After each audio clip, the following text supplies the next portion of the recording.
चलिए, स्वागत है एक बार फिर आपका 3 जनवरी 2024 के अंतर्गत आने वाले कुछ महत्वपूर्ण प्रश्नों की श्रृंखला में। 3 जनवरी ये जी हाँ, तो चलते हैं सबसे पहले क्वेश्चन की ओर, जो कि फिल इन द ब्लैंक्स के रूप में पूछा गया है। पहला क्वेश्चन है, ही वेंट अवे, वह चला गया, with a dot dot dot heart, और उस हार्ट को लेकर, अपने हृदय को लेकर चला गया। कौन से हृदय को लेकर? ब्रेक से हृदय को लेकर, ब्रेक हृदय को लेकर, ब्रेक से हृदय को लेकर। तो वह चला गया, पास्ट टेंस है। ही वेंट वो नहीं है ना, पास्ट टेंस है। पास्ट टेंस में पता है कि वर्ब के साथ एस या ईएस नहीं आता, वर्ब के साथ सेकंड फॉर्म आती है। यहाँ पर ब्रेक्स जो है प्रेजेंट में फर्स्ट फॉर्म के साथ आता है, ही सी इट के साथ एस या ईएस, और ब्रेक जो है फर्स्ट फॉर्म है जो कि आई यूटी के साथ आता है। तो ब्रेक्स और ब्रेक जो है आने की संभावना खत्म हो जाती है, क्योंकि यहाँ पर पास्ट टेंस है, पास्ट इंडेफिनिट का टेंस है, तो यहाँ पर ब्रोक होना था, यहाँ पर है ब्रोकन। तो ये दोनों पहले खत्म। रही बात ब्रोकन की, तो ब्रोकन का मतलब फाइनल, चुका। तो वो टूटा हुआ दिल लेकर, मतलब टूट चुका जो दिल, वो लेकर चला गया। He went away with a broken heart, अपना टूटा हुआ दिल लेकर चला गया, या हृदय लेकर चला गया। अगला हम क्वेश्चन बढ़ते हैं। वेट, इंतजार, आई कम बैक, मेरे आने तक, इंतजार करना, मेरे आने तक आता है ना, तक का सेंस आता है, तो तक के लिए टिल है, टिल। तो wait till I come back, जब तक मैं वापस आता हूँ ना, तब तक इंतजार करो। बिफोर नहीं, मेरे आने के पहले इंतजार करो या मेरे आने के बाद इंतजार करो, ऐसा तो सूट ही नहीं होता। तो क्या आएगा? टिल, तक इंतजार करो। मुंबई इज बिगर, तो मुंबई जो बिगर है, बड़ी है, किससे? बैंगलोर से। बैंगलोर से तो कंपेयर कर रहे हैं ना, तो कॉम्परेटिव डिग्री है, तो कॉम्परेटिव डिग्री है, तो कॉम्परेटिव डिग्री में क्या आता है? देन आता है, THAN, सीधा सीधा लग जाएगा THAN। यहाँ पर बिगर की जगह बेस्ट। ये देखो दूसरे सेंटेंस में क्या है? डायमंड इज हार्डेस्ट, ये सुपरलेटिव डिग्री है, तो सुपरलेटिव डिग्री में क्या लगता है? यहाँ पर सुपरलेटिव डिग्री के पहले द लगता है, ये लगाया गया है द, ऊपर प्रेजेंट साइड दिखने में दिक्कत ना हो।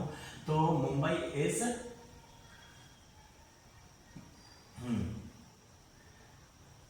हाँ, diamond is hardest, the hardest of all minerals, सभी खनिजों में सबसे ज्यादा हार्ड है। जो सबसे ज्यादा हो, सबसे ज्यादा आम की तुलना की जाए तो उसमें सुपरलेटिव डिग्री के साथ दा लगता है। यहाँ पर क्योंकि कॉम्परेटिव डिग्री है, तो कॉम्परेटिव डिग्री दोनों चीजों के बीच में जो है, बड़ी है, छोटी है, गोरी है, काली है, जो भी बताना हो उसके बीच में देन का इस्तेमाल करते हैं, THAN, इसलिए यहाँ पर देन आएगा और इस वाले सेंटेंस में द आएगा। अगला क्वेश्चन बढ़ते हैं। हाँ, what kind of a person is Mme Loisel, तो मैमे लोएसर जो थी किस टाइप की पर्सन थी, किस प्रकार के व्यक्तित्व था इनका? Why is she always unhappy, और वह क्यों हमेशा नाखुश रहती थी, दुखी क्यों रहती थी? Mme Loisel was a very unhappy and unsatisfied person, वो जो है बहुत ज्यादा दुखी और अनसैटिस्फाइड, दुखी और असंतुष्ट टाइप के व्यक्तित्व वाले थे, है ना। She is never content, why she थी, तो जो मैम लोइसिस थी ना, जो बहुत ही असंतुष्ट रहने वाली व्यक्ति थी, महिला थी। She is never content with her life, और अपने जो लाइफ थे, जीवन से कभी भी खुश नहीं थी। सी हैज बिग ड्रीम, और उनकी जो थी ना सारी ड्रीमें, जो बड़ी बड़ी ड्रीमें थी, आप रिच एंड कंफर्ट, और जैसे रईसों की ओर से कंफर्ट लाइफ जीने की, जो कि रईसी फुल्का हो और जीवन एकदम सारी सुख सुविधाओं वाली लाइफ हो, ऐसा उनका सोचना था, ऐसी उनकी सपने थे, ड्रीम्स थे। She is always unhappy because her dream can not be true, और वो हमेशा अनहैप्पी रहती थी, इसीलिए रहती थी कि उनकी ड्रीम जो थी ना, कैन नॉट बी ट्रू, सही नहीं हो सकती थी। क्यों नहीं हो सकती थी? ड्रीम को सच करना है तो मेहनत तो करनी पड़ेगी, बिना मेहनत की ड्रीम देखने से सिर्फ दुख ही दुख प्राप्त होगा, इसीलिए उनकी ड्रीम जो थी ना, सत्य नहीं थी। अगला question, what kind of person Mr Loisel her husband, उनके पति कहते थे, कैसे थे मिस्टर लोएसर के पति? तो उनके पति को चलते हैं her husband is an ordinary and simple hearted person, उनके जो पति थे वो थे एकदम सिंपल हार्ट के व्यक्ति थे, साधारण सा उनका व्यक्तित्व था। ही इज केयरिंग हस्बैंड, और अपने पत्नी की, अपने परिवार की केयरिंग, देखभाल करने वाले व्यक्तित्व के व्यक्ति थे husband, caring husband, and want to see his life happy, his wife happy, और चाहते थे कि उनकी पत्नी जो है ना खुश रहे, वो भी खुश रहे। He is a clerk but he is content in life, way clerk जरूर थे, है ना, वे क्लर्क थे, क्लर्क ज्यादा बड़ा जिसको कहते पद नहीं होता, लेकिन फिर भी वो अपने लाइफ से क्या थे? संतुष्ट थे। How do they replace the necklace, उनने जो नेकलेस है उसको रिप्लेस कैसे किया, चेंज कैसे किया, बदला कैसे, बचने के लिए कैसे बदला? दे रिप्लेस द लॉस्ट नेकलेस, जो नेकलेस उनका गुम गया था, with a new identical necklace, और जो उनका गुम गया था तो उसको नए नेकलेस से बदल दिया। कैसे बदला? मिस्टर अलोयसियस गिव 18,000 फ्रांसेस, तो उन्हें 18,000 फ्रांस दिए। पैसे होते हैं अपने यहाँ जैसे रुपए होते हैं ऐसे वहां होते होंगे, तो उन्हें 18,000 दिए ऑफ हिज इनहेरिटेंस, जो भी उन्होंने कमाया था बचाया था उनकी जो विरासत थी उसमें से दिए। एंड रेस्ट ऑफ 18,000 फ्रांस, तो बचे हुए जो रेस्ट ऑफ 18,000 जो फ्रांस थे, ये बोरो उन्हें उधार लिया फॉर द नेकलेस, उस हार के लिए 18,000 तो अपने पास से जो जोड़ी विरासत थी वो दे दी, बचे हुए 18,000 जो फिर भी नहीं चुक पा रहे तो उसको उधार लिया किसी से और फिर उसको चुकाया। What was the cause of Matilda, how could see have avoided, तो जो मटिल्डा थी उनकी पत्नी थी, है ना, उनका जो कारण था दुख का, तकलीफ का, कष्ट का जो कारण था क्या था? How could see avoid have avoided, और इस दुख तकलीफ को कैसे वो अलग कर सकती थी। इतना तो आपको समझ आ गया है कारण क्या था? उनकी लालच, उनकी जो बड़े बड़े सपने थे ना वही थे, तो इसको कैसे दूर कर सकती थी, देखते हैं इसके आंसर की ओर।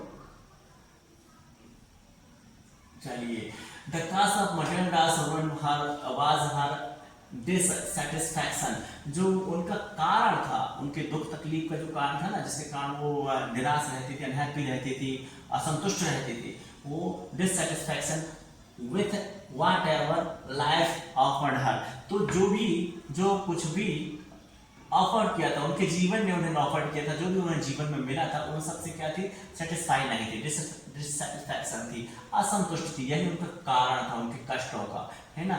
सी फेल्ट ऐसा महसूस करती थी that she was one for all the delicious and luxuries, उनका जो जन्म हुआ है ना सभी डिलीशियस और लग्जरीज जीवन को यापन करने के लिए, सारी सुख सुविधाओं को भोगने के लिए हुआ है, लेकिन वो मिलती नहीं थी, है ना।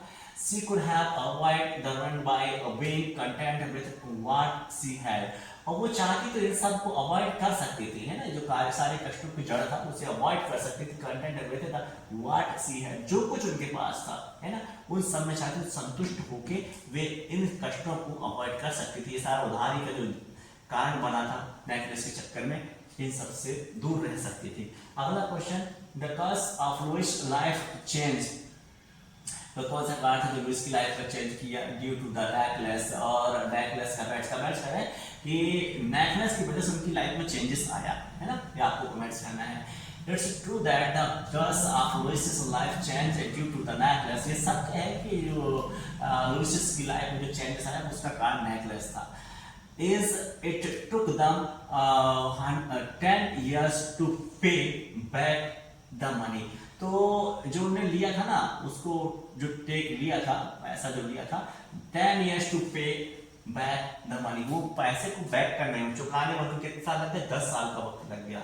They borrow to buy a new necklace, जो कुछ उन्होंने लिया था buy a new necklace, नए नेकलेस को खरीदने के लिए उन्होंने पैसा उधार लिया तो उसको चुकाने में उनको 10 साल लगे। और this is they had to move to a small house, और उनको जाना पड़ा था, मूव होना पड़ा, एक छोटे घर में होना पड़ा, विथ नो मैन, जहां पर कोई काम करने वाले भी नहीं थी, कोई नौकरानी भी नहीं थी। मटिल्डा हैड टू कुक, और मटिल्डा ने ही इस नेकलेस के चक्कर में जो दीवार पुतवा दी उसके लिए उनको खाना भी बनाना पड़ा, है ना, क्लीन भी, साफ सफाई करनी पड़ी, शूज सिलाई भी करनी पड़ी, बार्गेन विद द ग्रोसर, और दुकानदारों के साथ जो है मोल भाव भी करना पड़ा, to shave the money man, पैसे को बचाने के लिए।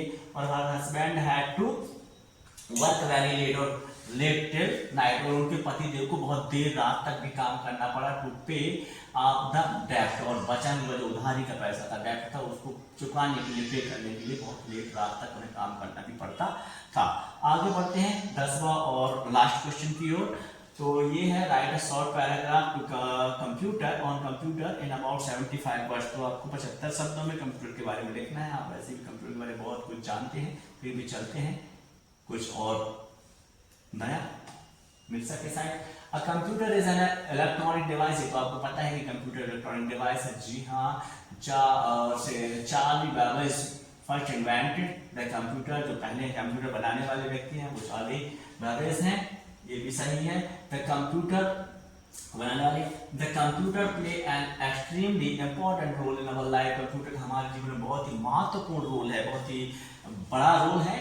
The computer takes in data is input. जो कंप्यूटर है ना, डाटा लेता है, इनपुट के रूप में लेता है, डाटा को इनपुट के रूप में लेता है, इसका प्रोसेस करता है इट एंड गिव आउटपुट, और इसके बाद आउटपुट देता है। तो डाटा जो इनपुट लेता है क्या कीबोर्ड वगैरह के बाद द्वारा लेता है, और से माउस वगैरह के द्वारा लेता है ना, और इसमें प्रोसेस होती है, इसके बाद ये आउटपुट देता है आपका मॉनिटर और से आपका प्रिंटर और साउंड वगैरह के द्वारा आउटपुट देता है। द सेंट्रल प्रोसेसिंग यूनिट जो कि सीपीयू माना जाता है, सीपीयू इसका full form central unit processor, central processing unit is the computer's brain, ये कंप्यूटर का ब्रेन माना जाता है, मस्तिष्क माना जाता है। It makes our work easily, ये सारा काम हमारा क्या करता है, आसान कर देता है।